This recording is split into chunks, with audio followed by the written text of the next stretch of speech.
Welcome back, everyone, to the T.R.O.N podcast, The Randomness of Nothing. This show was designed specifically for guests like this. He's an author, an immigration lawyer, and has the bar that he's able to use in Ontario, British Columbia, New York, and California, and human rights and immigration lawyer, Mr. Andy Semechuk. How are you, sir? Hi, Rashad. Fantastic. How are you? Good. I got to tell you, like, your story is like a globe hopper, to be quite honest with you. I mean, not a lot of people. You have a very high-level, specialized sort of skills. In addition to, you're an author. So please, just some background real quick to how you managed to accomplish things that you've done. Okay, a little background. I was born and raised in Edmonton, Alberta, Canada, but I spent half my life in Canada, the other half in the United States. Okay. As I was growing up, Edmonton's a far north city. For people who don't know much about Edmonton, it's so cold there that like you want to live somewhere else during the winter. Matter of fact, it was so cold when I was growing up that I remember, I think it was something like 53 degrees below zero one day as I was going to high school. No. Yeah, somewhere like that. Oh my gosh. And it was so cold that you could hear the sap in the trees freezing. And if you spit, it would freeze before it hit the ground. It was that cold. That's but crazy. Still, yeah, but school was still open. Back then, and even to this day, you have to have a heater, a block heater in your car. I've heard about that, like places like Minnesota, Montana. Yeah, places like that. And you plug it in at night so that when you start up in the morning, it starts. Otherwise, it's frozen dead. You're done. Frozen. You can't go anywhere. Yeah, so that's the kind of place that it was. But it was lovely for growing up. Right. Kids, like you walk out of the house, you don't lock the door. Right. Lots of stuff to do, hockey, tobogganing, skiing during the winter, swimming, tennis, basketball, whatever it was during the summer. Yeah. So I grew up there. Beautiful. But my mother had a sister. Her name was Helen. She lived in Los Angeles with her husband. And my mother and my aunt, Helen, came up with this idea that Andy needs to live sometime in the United States. So they sent me off to high school. Oh, wow. In Los Angeles, yeah. Wow. So I went to school there, and that was actually every summer I was going back and forth to Los Angeles and Edmonton. Huge culture shock, I'm sure. Yeah. So, I lived near, I don't know if you know anything about Los Angeles. There's a place called Echo Park. Okay. Near downtown. I've been to San Diego, not Los Angeles, so. And as a kid, I used to go swimming. Not swimming. No, not swimming. Fishing. Okay. In Echo Park. And catching fish, then letting them go. I remember one day I caught 13 fish with my friend. Wow, that's awesome. We let them go. That's fantastic. And he got more than I did. Really? Yeah. That's awesome. Yeah. Anyway, so that's sort of life, early life. And as it turned out, that would be the pattern of my whole life. Okay. Half in Canada, half in the United States. So as you mentioned earlier, for example, I practiced law in Los Angeles for 10 years, and in New York, I'm a lawyer in New York. That's amazing. For 5, lived and worked in New York for 5 years. But now I'm in Toronto, in Canada. I'm married. I have 2 children and 2 grandchildren. So that's the whole story right there in a nutshell. In full disclosure, it's funny you're an immigration lawyer, right? Because my wife's from Canada, right? My kids are half Canadian citizens, right? Oh. So it's like, this is really personal on a personal level too, right? So, we live in Michigan. So like, I was like, all the things that you could be talking about, like I went through it. Like I'll tell everybody, that process stinks, man. Like it really, that process. Because you think because of proximity that there's some sort of like, I don't want to say easy, but like you think like there would be something that would be smooth. No, it's not. It's not, man.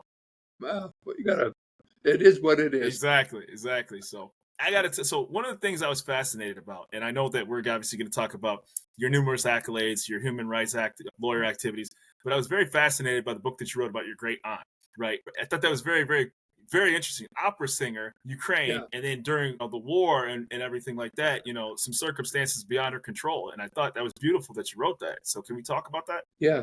Thank you for doing this, Rashad. I really appreciate this. Of course. Now, it's a book. It's called Solomea. Yeah. Here, I got a copy here to show you. Yeah. Looks like this. I love that cover, by the way. So now, she was the greatest soprano in the world in the golden age of opera in the first decade of the 1900s. Wow. A lot of people, I imagine, if you start talking about an opera star, and then most people's off. Yeah, Like, right. I'm not into opera. Oh, this is not It's a my shtick. select group of people that want to talk about that topic. You know what I mean? However, and I'm in that group. If before I wrote this book, if you start talking to me about opera, I'd go, well, this is not for me. I have some things to do outside. But her story was very inspirational. And it's a rags to riches story. She rose from obscurity to international fame and stardom, being the best of the best. Right. Now, for those who are in opera, I'll just mention this. Usually, like today, if you ask them, like, who was a big female star, they would say Maria Callas was a big star. Okay, right. She married Onassis. Yeah, she was in that category, Oh, Kennedy, absolutely. Onassis. Yeah, it was Greek, right? Shipmaking, shipbuilding. Yeah. She was in there with him. But before her, there was Solomea. Her last name was Krushelnitska, hard name to pronounce. I was letting you do that because when I saw it, I was like, I got to be respectful. I can't even break that down. Yeah. That's fine. Yeah. That's fine. And in the male world, Pavarotti was a guy that many people in opera knew, male. Yes. Before him, there was a guy named Caruso. Okay. Yeah, Caruso that was the big star. And my great aunt, Solomea, mentored Caruso. Oh, wow. Yeah, she was up there with a guy like him. Anyway, I'll just summarize in a few words. Right. Why should you or anybody read this book? Okay, I'll give you two reasons. One, because if you want to make it in your field, no matter what the field is, if you want to be the best of the best, this is a good way to learn how to be the best of the best. She spoke 8 languages. She knew over 50 operas by heart, the lyrics and the music by heart. In teaching kids about opera, she could phase into any area of any opera right on the spot and sing it out for them as a teacher. She traveled all over the world, including all of Europe, North Africa, South America, North America. She was are you close to Detroit? Yes. She was in Detroit in 1928. Okay. She was in New York. She was in Chicago. She was in Philadelphia. She was in Montreal. She was in Winnipeg performing. Beautiful. In 28, that's the roaring piece. Yes, it is. Like just before the big collapse, right? Goodness, yes. Duke Ellington, was big in jazz back then, right? Of course. Harlem. Yes. That was now she loved creative music. That was a big deal for her. I'm sure she was like in paradise for her kind of thing. And this is before Chat GTP for people who will be hearing this, right? This you can't. This is not right. 8 languages and doing an opera on the spot. This is the real raw talent involved with something like this. You know what I mean? She was an athlete. She had to be an athlete. She was in perfect shape because she couldn't eat any desserts. Like her whole life was about, well, you have a dessert, but I can't. I'll just have a tea. Because I got to keep, I got to be good looking on stage. Of course. That's part of the story. But here's another part. I'll give it to you in a quick summary. She helped Puccini rescue the opera Madame Butterfly from a disaster at La Scala, which was the premier opera house in the world back at the time in 1904. Oh, wow. He collapsed with that opera, and she brought it back to life with him, working with him in Brescia, in a Teatro Grande in Brescia, not far from Milan, in the same year, 1904, after working many months with him. Okay. Playing the lead role, which was a Japanese girl named Chiyo-Chiyo-san. She was a geisha girl. Okay. Wow. A little bit about the opera, the story of the opera. Puccini had already reached world fame, as had she, 1904. And he, Puccini, the composer, traveled to London looking for a new opera to write. And he went to a play about this geisha girl, Chiyo-Chiyo-san, and it was called Madame Butterfly. Okay. And it was a story about an American naval officer that came to Japan back, I think it was in the 1500s, when they were opening up Japan, because it was a closed society. Right. Americans came in, they opened up Japan, and they met Chiyo-Chiyo-san and this guy named Pinkerton, this naval officer. and they had a romantic relationship and a kind of a form of marriage in Japan that made it possible for them to live together for a while. Oh, wow. And then he declared, you know what, I'm going back to America. I'm being called back to America. I'm sorry, but I'm going to have to go. And she said, well, what about this relationship? And he said, well, I'll come back. So he left, not knowing that she was pregnant with his child. Oh, my. And she gave birth to a little boy, and she started raising him and waited for Pinkerton to come back. This is what the story of the opera is all about. Right. And he comes back many years later, like 4 or 5 years later. A little boy is there with her. Okay. And when he comes back, the parents, Pinkerton and Chiyo's son, have a crisis. Where's this boy going to grow up? With this geisha girl in Japan. Now, a geisha girl is someone who's kind of like a entertainer of men. Right. Yeah, I've seen, I've Googled it, before I watch movies and things. Okay. Or is the little boy going to go back to America with his father? Mm-hmm. And they decide he should go to America. And before he leaves, the little boy, there's a scene in the opera where she takes Chiyo's son, who is played by my great aunt. Wow.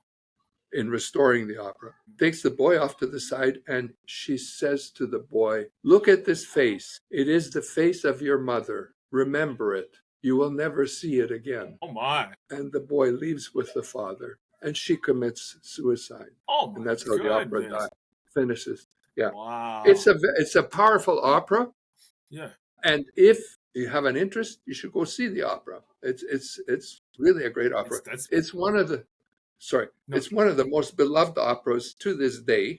As a matter of fact, I think it was only 120 years ago. We marked, I think last year we marked the 120th anniversary of the opera. That sounds beautiful. Yeah. Sounds beautiful. So anyway, to restore the opera, she wore a kimono, a Japanese outfit, for something like 2-3 months to get into the role. Of course. To get it, because she was a great actor. Right. And now she was in her 30s, and she was playing a teenager in this opera. And when it failed in La Scala, the premier place for opera in the world, when he first tried it, the audience booed it down. They whistled it down. And they managed to get through the opera. But by the time they finished the opera, the next day in the headlines in the papers were, Puccini lays a bomb, it's a catastrophe at La Scala, etc. Right. And he was crestfallen, but he loved the opera, So he said, he thought, I don't know what the heck, what should I do? So he had a friend named Arturo Toscanini, who was a great conductor. And this guy Toscanini ended up he moved much later, to New York and became the NBC Philharmonic Orchestra leader. Wow. In New York, yeah. But back then, 1904, he was a conductor. So Puccini went to him. He says, Arturo, I don't know what to do. This opera is a disaster, but I love it. I want to rescue it. And Toscanini said to Puccini, there's only one woman who can help you rescue this opera. It's Solomea Krushelnitska. Go see her. Get her to play the lead role, and you'll have a success. That's what he did. Yeah. And they rescued the opera together. That's beautiful. That's wonderful. Yeah. That's absolutely a wonderful story. And so when I saw that, I'm reading the details of it, and then at the bottom it was like great aunt. I'm like, oh wow, because I was wondering, why is he writing about this specific person? And I was like, and then all of a sudden that's when it dawned on me about your lineage of that. And it's crazy. And also for people who didn't know, when Japan was closed off, the U.S. used, gunboat diplomacy to open them up in like 53, 54, 55, right? Because obviously they wanted trade route because the Portuguese were there before, with Portuguese missionaries. So that's such a great story. Just to pivot a bit, and I really appreciate the story of your aunt. That should be a movie, by the way. It really should. How does immigration work? Well, obviously, it's a very complicated process. Your human rights activities, and then you're also a UN speaker, if I'm not mistaken, as well too. UN correspondent. Correspondent. Excuse me. I apologize. Let's dive into that, please. The 3 themes dominated my life. The first theme was immigrant experience. Not me. I'm not an immigrant. Well, other than going back and forth across the border to the U.S. Right. And you've already pointed out what kind of an experience that is. Oh, yeah. Yeah. So that experience. But my family, like my mother came after World War II to Canada, my father came before World War II to Canada. That shaped my interest in immigration and immigration law. A second theme is communication. I grew up, my mother was deaf. She Oh, didn't wow. hear well. Okay. Yeah, she lost most of her hearing. She had 10% hearing in her right ear, I believe. But other than that, she had scarlet fever and then meningitis, and that just knocked it all out. So communication was very important subject in our house. How do we communicate? And I had to learn how to, say things clearly, concisely, concretely, meaningfully, so that Absolutely. she could, and she read lips. So Wow. a lot of people didn't know she was, deaf because she could She just flowed go right through a, through it. yeah, read whatever the guy was saying, she could pick it up. But, that was a matter that was important in her life, and it became important for me, both for verbal and, presentation, public speaking kind of things. And if you see over my shoulder up here, there's a plaque up there that's a Toastmasters plaque. I I saw that. belong to Toastmasters. I saw that. I saw that. And you were also the let me don't get this wrong. You were also the administration the admin Yeah, I manager was for an administrator, yeah, yeah. for the Toastmaster organization up here in Toronto. I belonged to Toastmasters for 35 years. That's amazing. And every week I went to a club meeting for an hour where we would listen to someone present and then give feedback. Say, like, it's very good, but you don't look at your audience, or, too many, or, like I'm saying right now. Well, even when I do this show and I do my editing, I'm like, I didn't realize how many times I said, and Yeah, all the things that you don't even think you do and when you speak until you hear yourselves talk, it's a very humbling experience to realize for all intents and purposes, you know, it is. how Yeah, hard it truly actually is, yeah. So So I learned that. And then the third theme was law. And law came about because as I was growing up, I saw these problems. So Ukraine, you mentioned already, there's a war on right now. right. And there was before the Soviet Union, there were dissidents, and I got involved in defending people who were, dissidents. Yes. And I admired people like Nelson Mandela and, Dr. Martin Luther King. I met Coretta King and Andrew Young. Wow. Yeah, yeah, I met That's those two. amazing. That's Yeah, amazing. and I spent a half hour with them talking, and Oh, precious yeah, time. yeah, Precious time. yeah. It was not so much what they said; it was the mere fact that I was able to Of course. spend time in their presence that Uh, made such a difference for me. So these were the three themes that went through my life that shaped, why I wrote these books and mhm. how I ended up at the UN in New York. See, I thought, this is a quick story. I thought, given my, personal situation with my mother and so on, I should learn how to be a great presenter, oral presentation, public speaking. Mhm. So I went to Toastmasters, as I mentioned, 35 years. But the world didn't want me to be a speaker. The world wanted me to write, Yeah. much to my chagrin, because when I was in university, I took English 101 and I barely passed because the professor took pity on me and gave me a 50%. Just terrible writer, terrible. And so I wrote some articles in student newspapers and Yeah. things like this. And over time, little by little, Got I better. became better and better, to the point where I ultimately ended up in New York at the UN as a UN correspondent. And I wrote for a newspaper chain called Southern News Services, which was an English language newspaper chain across Canada, Beautiful. That's wonderful. and some other publications that I was involved with. So that's how I got there. Right. And so obviously one of the things that when you're an immigration lawyer, and that's wonderful with your background, I'm glad we got some clarity on that because I'm sure there's a lot of information also when it comes to what you did in the UN and displacements of people. Yeah, So when you're doing your work as an immigration lawyer, like whether somebody's trying to immigrate to US or Canada or yeah, coming in for a familiar family, excuse me, or yeah. students, what are the different levels that people have to understand about that process when they're trying to move from locations to the US or Canada? Okay.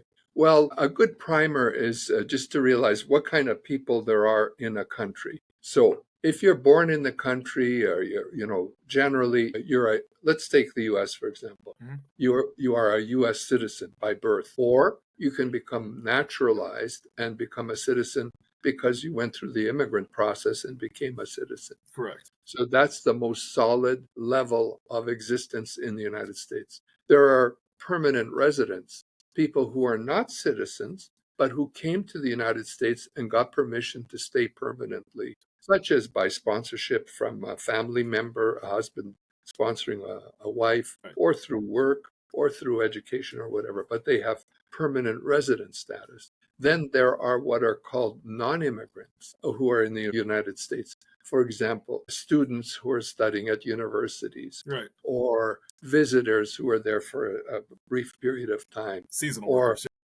seasonal workers, temporary workers. And then there are two other categories. One are asylum seekers, like refugees, who come and are fleeing persecution abroad and trying to gain permission to stay in the United States. And then there are what they're referred to as undocumented immigrants, that is to say, immigrants who are not legally present in the United States, either because they snuck in going across the border, or because their temporary status expired and they did not renew it, and they did not leave after or when they were supposed to. That is correct. That is correct. Yeah. So that's the sort of playing field that you're in. Generally, I mean, it's a big topic, but just to share a few things. Obviously, you want to get in legally.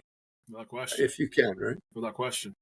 Yeah. And so most people either apply. There are 5 ways. Let's deal with it this way. There are 5 ways to immigrate to the United States, or indeed to Canada, or many other places.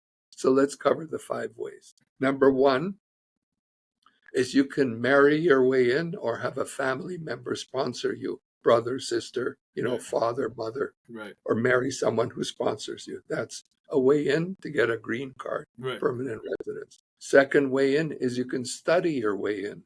You go to college, let's say, you finish college, you get a graduate work permit after college for 1 year. It's called OPT, optional practical training. And then from there, you have to transition into temporary worker, usually H-1B, and then from there to green card. Right. It's a way in. Right. A third way is to invest your way in. For example, there's a program called the EB-5, Investor Immigrant Program, where if someone has $800,000 that they can invest in a project for 5 years and get their money back after 5 years, they can get permanent residence, provided that money employs at least 10 people, 10 Americans, as part of the deal. So that's another way you can come in. Another way is you can claim asylum, as I mentioned before. Let's say you're from a country that's sinking or in bad straits, such as a war in Ukraine, for example, and you're escaping, or Gaza or wherever. So you're claiming asylum. That is to say, you have a well-founded fear of persecution based on one of the traditional grounds, such as political, race, religion, and the other grounds that are the environment that's available taking place in the respective location. Yes, yeah. And then finally, what's the final one? Invest. I'm missing one, but there's one. I thought you said 5, but I know that there's levels of pillars of it, and I think the most interesting part about it is work your way in. Okay, sorry, got it. Yeah, you get a job. Let's say, for example, you're an engineer and you can get a job offer. Say you're a Canadian, you're an engineer, you can come in under the free trade agreement and start work, and then over time get permanent residence. One of the things I've always been fascinated about, and I've never had a chance to go to Europe, but I was always curious how the U.S. and Canada, because of the proximity, never had some sort of reciprocal, easier way to go about, because of the trade involved, the proximity, that it's still a complicated process if somebody wants to either A, work, B, go to school. I mean, not so much school because a lot of the education is very similar, but I always thought that there would have been some sort of easier, streamlined process, if only just because of natural proximity. I mean, 80% of Canada lives within 100 miles. You, my friend, have just hit on what's coming in the future, I think. Yeah. Between Canada and the U.S. Right. Trump has said, we're going to get, 51st state. That's not going to go anywhere. But what could be possible is exactly what you're describing, an agreement between Canada and the U.S. for a free trade zone between the two countries. Right. Like the Schengen zone in Europe, where people can travel, work, live, study, whatever it is, throughout the whole area without going through borders and all that. It just, because anybody who's like, when I went through Vancouver, right, and you don't even cross a bridge from Washington to Vancouver. It's a park. It's a park you go through. I was like, it was like houses, like it literally looked like a suburb, and you're just yeah, yeah. right, and you're just like, you kidding me? You know, like this is. So it seems so integrated that something like that would make sense, right? Some places share fire Now, departments. funny you should say that. I wrote a Forbes article about this, Yeah, but it wasn't very popular because at the time Trump was, threatening to come into Canada and take it over, so the readership was very low. But it's out there. And what I suggested is a perimeter, a security perimeter around North America, that is to say, Canada and the US. So if someone's coming into that area, you have to go through customs and, right, security check and everything like that. right. But once you're in the area, you can freely move around. That's doable, but it depends in large measure on what's going to happen in the U.S. with the politics in the U.S. Of course, of course. If they're bent on destroying the country and forgive me. No, this is why this is Maybe I your shouldn't forum. say This is your become. level of expertise. I don't like the way I look at it is you're the expert in the topic.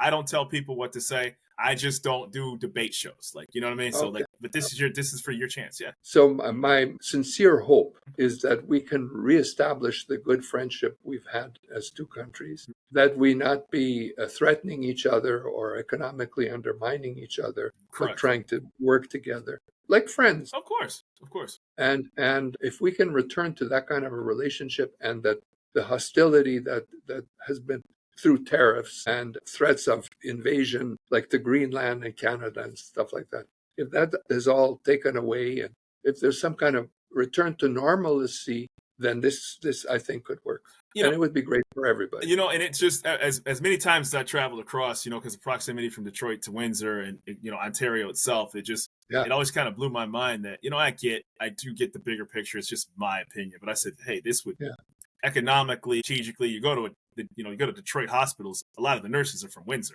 Yeah, that's true. It's just a fact.